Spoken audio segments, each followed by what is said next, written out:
जय जोहार, नमस्कार। आप देख रहे हैं सुप्रभात न्यूज छत्तीसगढ़। आइए जानते हैं छत्तीसगढ़ की टॉप बड़ी खबरों को। इससे पहले छत्तीसगढ़ के कौन से जिले से न्यूज को कहां से देख रहे हैं, कमेंट में जरूर बताएं, साथ ही लाइक जरूर करें। आज 21 मार्च से सरगुजा ओलंपिक 2026 की शुरुआत मुख्यमंत्री विष्णुदेव साय करेंगे शुभारंभ। सरगुजा ओलंपिक 2026 की संभाग स्तरीय खेलों का आयोजन आज 21 से 23 मार्च तक अंबिकापुर के पीजी कॉलेज मैदान में किया जाएगा। 3 दिवसीय इस आयोजन का शुभारंभ आज 21 मार्च को छत्तीसगढ़ के मुख्यमंत्री विष्णुदेव साय करेंगे। कार्यक्रम की अध्यक्षता उप मुख्यमंत्री एवं खेलकूद मंत्री अरुण साव करेंगे। इस अवसर पर प्रदेश के कई मंत्री, जनप्रतिनिधि एवं जनप्रतिनिधि विशेष अतिथि के रूप में मौजूद रहेंगे। 25 मार्च तक जमा करने होंगे बजट देयक, कोषालय अधिकारी ने जारी किए निर्देश। वित्तीय वर्ष 2025-26 की समाप्ति के साथ ही सरकारी भुगतानों को समय पर पूरा करने की कवायद तेज हो गई है। राज्य शासन के निर्देशानुसार जिला कोषालय अधिकारी अनिल कुमार पाठक ने बस्तर जिले के समस्त आहरण एवं संवितरण अधिकारियों के लिए महत्वपूर्ण सूचना जारी की है। जारी आदेश के तहत चालू वित्तीय वर्ष के बजट से संबंधित सभी प्रकार के देयक कोषालय या उप कोषालयों में स्वीकार करने की अंतिम तिथि 25 मार्च तक तय की गई है। धर्मांतरण कराने पर उम्र कैद, मददगारों की ही होगी जेल। छत्तीसगढ़ विधानसभा में धर्म स्वतंत्र विधेयक 2026 पास हो गया है। अवैध तरीके से धर्मांतरण कराने के मामलों में दोषी पाए जाने पर 7 से 10 साल तक की जेल और कम से कम 5 लाख रुपए जुर्माना लगाया जाएगा। पीड़ित नाबालिग महिला, अनुसूचित जाति, अनुसूचित जनजाति या अन्य पिछड़ा वर्ग से हो तो सजा बढ़ाकर 10 से 20 साल तक की जेल और न्यूनतम 10 लाख जुर्माना हो सकता है।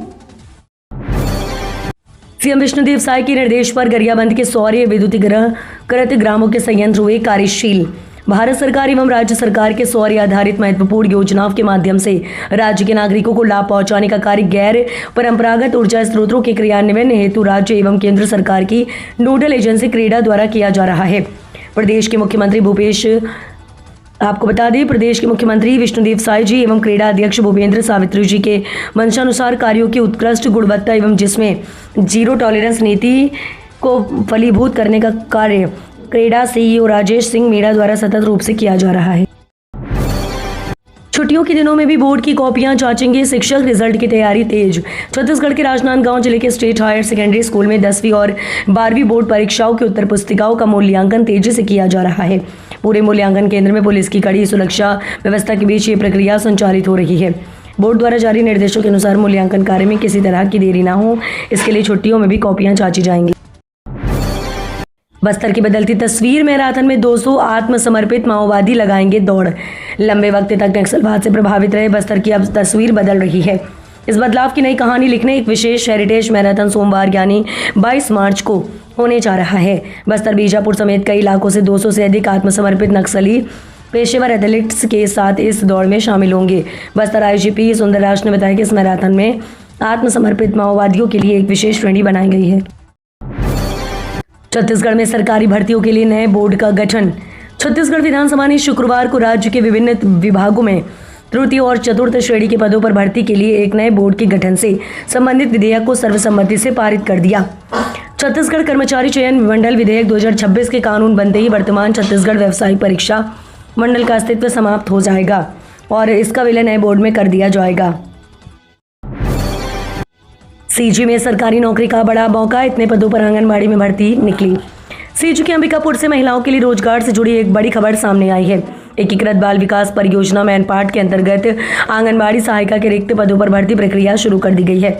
परियोजना अधिकारी ने जानकारी देते हुए बताया कि कुल 2 पदों के लिए योग्य और इच्छुक महिला अभ्यर्थी से आवेदन मांगे गए हैं। छत्तीसगढ़ में बढ़ता अफीम नेटवर्क, तमनार के जंगलों में प्रोफेशनल तरीके से उगाई जा रही फसल। छत्तीसगढ़ में अवैध अफीम की खेती का मामला लगातार बढ़ता जा रहा है और गंभीर होता जा रहा है। दुर्ग और बलरामपुर के बाद अब रायगढ़ जिले के तमनार क्षेत्र में बड़े पैमाने पर अफीम की खेती का खुलासा हुआ। स्थानीय सूत्रों के अनुसार तमनार के ओडिशा बॉर्डर से लगे आमा घाट वन क्षेत्र में लंबे समय से संदिग्ध गतिविधियों की चर्चा थी। नदी किनारे अवैध खेती की सूचना मिलने के बाद तमनार पुलिस ने उच्च अधिकारियों को अवगत कराया। छत्तीसगढ़ में बदला मौसम का मिजाज, अगले 3 दिन बारिश आंधी का अलर्ट। छत्तीसगढ़ में मौसम ने अचानक करवट ले ली है। भारत मौसम विभाग रायपुर केंद्र की ताजा रिपोर्ट के अनुसार प्रदेश में अगले कुछ दिनों तक मौसम का मिजाज बदल रहा है। कई इलाकों में गरज चमक के साथ बारिश, तेज हवाएं और ओलावृष्टि की संभावना जताई गई है। मौसम विभाग के अनुसार प्रदेश में अगले 3 दिनों तक अधिकतम तापमान में कोई बड़ा बदलाव नहीं होगा, लेकिन इसके बाद तापमान में 3 से 5 डिग्री सेल्सियस तक बढ़ोतरी हो सकती है। गांव में नशे की जाल पर आबकारी का छापा, 950 ग्राम गांजा जब्त, आरोपी गिरफ्तार। जिले के रनपुर खुर्द गांव में नशे के खिलाफ बड़ी कार्रवाई करते हुए आबकारी टीम ने गांजा कारोबार का भंडाफोड़ किया है। मिली जानकारी के अनुसार ग्रामीणों द्वारा लगातार की जा रही शिकायत के बाद टीम ने छापा मारकर करीब 950 ग्राम गांजा जब्त किया है। आबकारी विभाग की टीम ने योजनाबद्ध तरीके से कार्रवाई करते हुए आरोपी को रंगे हाथ पकड़ा और मौके से गांजा गिरफ्तार बरामद किया है। इस कार्रवाई के बाद क्षेत्र में हड़कंप मच गया। प्लास्टिक कचरे से सड़क निर्माण का नया प्रयोग, सरगुजा में नवाचार। सरगुजा जिले में स्वच्छ भारत मिशन के तहत कचरा प्रबंधन और पर्यावरण संरक्षण की दिशा में एक अभिनव पहल की गई है। अब प्लास्टिक वेस्ट का उपयोग प्रधानमंत्री ग्राम सड़क योजना के तहत सड़कों के निर्माण में किया जा रहा है। इस दिशा में मैनपाट क्षेत्र में पहली प्रतियोगितात्मक सड़क तैयार की गई है। बताया गया है कि बतौली विकासखंड के सुपरमार स्थित प्लांट में गिट्टी और डामर के मिश्रण में प्लास्टिक कचरे को मिलाकर सड़क बनाई जा रही है। ये प्लास्टिक वेस्ट स्वच्छ भारत मिशन के तहत एकत्रित किया जाता है। 23 से 28 मार्च तक चलेगी नवरात्रि स्पेशल ट्रेन। कोरबा, बिलासपुर, रायपुर समेत 63 स्टेशनों पर रुकेगी इतवारी कोरबा मेमो। दक्षिण पूर्व मध्य रेलवे ने चैत्र नवरात्रि के दौरान डोंगरगढ़ स्थित मां बमलेश्वरी मंदिर में लगने वाले मेले में आने वाले श्रद्धालुओं को सुविधा के लिए नेताजी सुभाष चंद्र बोस कोरबा के बीच मेमो स्पेशल ट्रेन चलाने का निर्णय लिया है।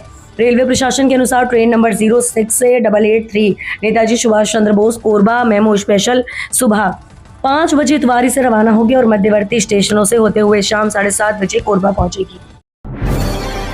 छत्तीसगढ़ में जल क्रांति का नया अध्याय, जल जीवन मिशन 2.0 पर ऐतिहासिक MOU। मुख्यमंत्री विष्णुदेव साय छत्तीसगढ़ विधानसभा में जल जीवन मिशन 2.0 के तहत केंद्र और राज्य के बीच MOU कार्यक्रम में वीडियो कॉन्फ्रेंसिंग के माध्यम से शामिल हुए। मुख्यमंत्री विष्णुदेव साय और केंद्रीय जल शक्ति मंत्री CR पाटिल की वर्चुअल मौजूदगी में अधिकारियों ने MOU पर हस्ताक्षर कर एक्सचेंज किया। मुख्यमंत्री साय ने कार्यक्रम को संबोधित करते हुए कहा कि राज्य की ग्रामीण पेयजल व्यवस्था को सुदृढ़ करने की दिशा में ये पहल ऐतिहासिक है। उन्होंने कहा कि हर घर जल के लक्ष्य को ध्यान में रखते हुए जल जीवन मिशन 2.0 के तहत हुए MOU से इन कार्यों से गति मिलेगी। छत्तीसगढ़ में अब सस्ती होगी जमीनों की रजिस्ट्री, 12% उपकर समाप्त। छत्तीसगढ़ विधानसभा के बजट सत्र के अंतिम दिन 20 मार्च 2026 को विष्णुदेव साय सरकार ने छत्तीसगढ़ उपकर संशोधन विधेयक 2026 पारित किया है। इसके लागू होने के बाद प्रदेश में जमीनों की रजिस्ट्री पर लगने वाला 12% उपकर समाप्त हो जाएगा। राज्य की लगभग 3 करोड़ जनता को सीधे आर्थिक लाभ मिलेगा। सरकार का कहना है कि यह कदम निवेश और व्यावसायिक गतिविधियों को सुगम बनाने के लिए उठाया गया है। विधानसभा में भर्ती परीक्षाओं में गड़बड़ी रोकने वाला कानून पारित। छत्तीसगढ़ विधानसभा ने प्रतियोगी परीक्षाओं में पारदर्शिता और निष्पक्षता सुनिश्चित करने की दिशा में बड़ा कदम उठाते हुए नया कानून पारित कर दिया है। लोक भर्ती एवं व्यावसायिक परीक्षाओं में अनुचित संसाधनों की रोकथाम से संबंधित इस विधेयक को सदन में सर्वसम्मति से मंजूरी मिली है। इससे साफ संकेत दिया गया है कि इस मुद्दे पर सत्ता और विपक्ष दोनों एकमत हैं। नए प्रावधानों के तहत परीक्षा प्रक्रिया में गड़बड़ी करने वालों पर कड़ी कार्रवाई की जाएगी। नकल कराने वाले गिरोह, फर्जी अभ्यर्थी या तकनीकी उपकरणों के जरिए धोखाधड़ी करने वाले दोषियों को 3 से 10 वर्ष तक की सजा और अधिकतम 1 करोड़ रुपए तक के भारी जुर्माने का सामना करना पड़ेगा। गैस के लिए लंबा इंतजार, रायपुर में सिलेंडर वेटिंग 1100 के पार। राजधानी रायपुर में LPG सिलेंडर को लेकर अचानक असामान्य स्थिति बन गई है। शहर में गैस की वास्तविक कमी नहीं होने के बावजूद बड़ी संख्या में उपभोक्ताओं द्वारा एक साथ सिलेंडर बुक किए जाने से वितरण व्यवस्था पर भारी दबाव पड़ रहा है। हालात ये है कि गैस एजेंसियों में बुकिंग वेटिंग 950 से बढ़कर 1100 तक पहुंच गई है। गैस एजेंसी संचालकों के अनुसार इस स्थिति की मुख्य वजह पैनिक बुकिंग है। अंतर्राष्ट्रीय परिस्थिति को लेकर फैली आशंकाओं के चलते लोग एहतियात के तौर पर अतिरिक्त सिलेंडर बुक करा रहे हैं। नेशनल हाईवे 49 बनेगा 4 लेन, बिलासपुर रायगढ़ ओडिशा कनेक्टिविटी को मिलेगी रफ्तार। छत्तीसगढ़ के दूसरे सबसे बड़े शहर बिलासपुर के लिए खुशखबरी है। नगर के लिए बेहद महत्वपूर्ण नेशनल हाईवे NH 49 के बाकी हिस्से को 4 लेन बनाने के लिए पहल शुरू हो चुकी है। लोक निर्माण विभाग ने प्रदेश के प्रमुख औद्योगिक मार्ग को उन्नत करने के लिए शहर के अकलतरा के तरोंद चौक से रायगढ़ होते हुए ओडिशा सीमा तक 4 लेन मार्ग निर्माण की योजना बनाई है। इस प्रोजेक्ट की विस्तृत परियोजना रिपोर्ट तैयार करने के लिए मंत्रालय ने इंडियन टेक्नो कंपनी को वर्क ऑर्डर दिया है। कंपनी ने भी तकनीकी सर्वे और डिजाइनिंग का कार्य शुरू कर दिया है।